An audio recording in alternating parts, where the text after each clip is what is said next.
This could very well be this year's most jam-packed episode of American Idol yet. First thing to unpack from Sunday, May 6th, night, Ryan Seacrest announces that ABC has picked up the series for another season. So let that sink in.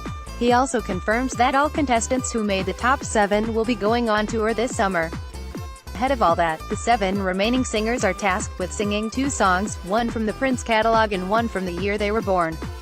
For the former, celebrated percussionist and singer Sheila E., who collaborated numerous times with the Purple One, is on stage to perform with the band.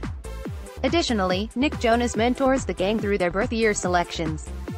By the way, Cade Fainer, who was born in 1996, is the elder of remaining contestants, in case anyone needed a reminder that there's always someone younger and prettier behind you on this staircase.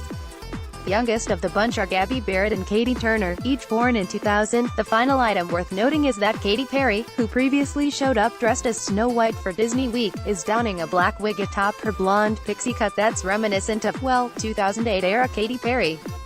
Sit between fellow judges Lionel Richie and Luke Bryan, she looks as if she's carrying the torch for dearly departed Ada Vox. Journey's top 7 is soon to be the top 5 by the end of tonight, and this just feels like the right time for Journey to take her leave. Granted, she kicks the show off by belting out Prince's Kiss, and it's the best she's ever sounded. She even wore purple boots for the occasion. However, for her birth year song, she goes with Brian McKnight's Back at 1, and it's sadly back to blah. Nick Jonas tells Journey during rehearsals that she has a real opportunity to win.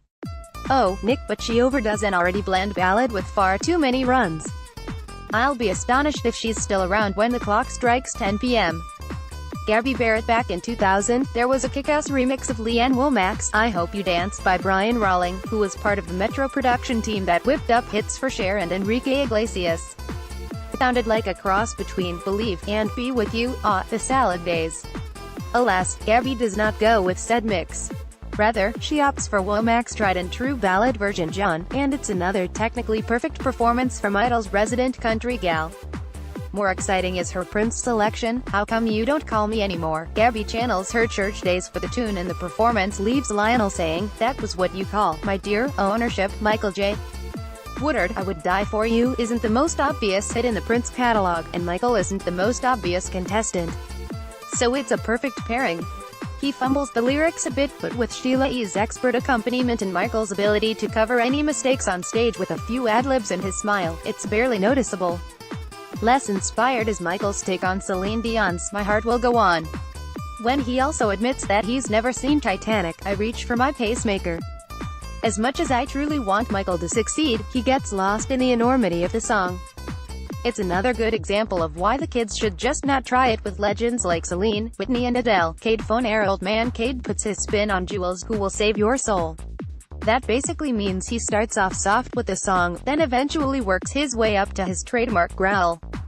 Katie says she's not 100% feeling what Cade was rocking on stage, but the consolation is that her mother is in the audience voting for him.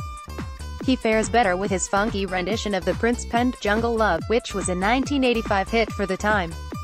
The performance has Katie pulling out her thirsty, weak in the knees shtick, I don't what's coming over me. I could be your babysitter. As for Katie's mom, she probably spontaneously burst into a cloud of purple glitter. Katie Turner. Nick Jonas, it turns out, has been Katie's crush since she was 5.